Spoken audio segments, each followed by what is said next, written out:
So here's a couple wild things about pregnancy and birth that I learned recently, even being a second-time mom. That the twins were likely talking C-section. And I was today years old when I learned that I was still going to bleed after a C-section and still need all of the postpartum care, diapers, and all of those type of things. Tell me why I thought the reward, I guess, and trade-off for having surgery to birth your babies was going to be the fact that you weren't going to have to go through that. But no, I just recently learned that that is not true. That, yes, I assumed in my head when they were taking the babies out, they were like scooping all the stuff out that would bleed anyways. That sounds so dumb, and I realize it's naive, but it's the wound where the placenta detaches from your uterus that continues to bleed. So whether you have a C-section or a vaginal birth, you will bleed afterwards.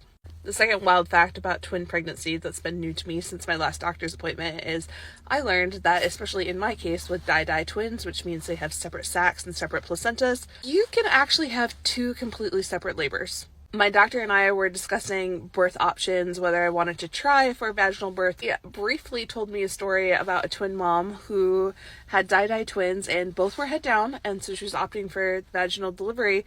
But in between births, her cervix closed and she had to go through a full induction between births, and her twins were actually born like 9 hours apart. So yeah, that was kind of terrifying and something that I just never even thought of. In my head, they would just come one right after another just because. I don't know. Apparently, this mom had to get Pitocin and fully re-dilate her cervix all the way again till she could push and deliver the second twin. But everything worked out and it was great. But that terrified me.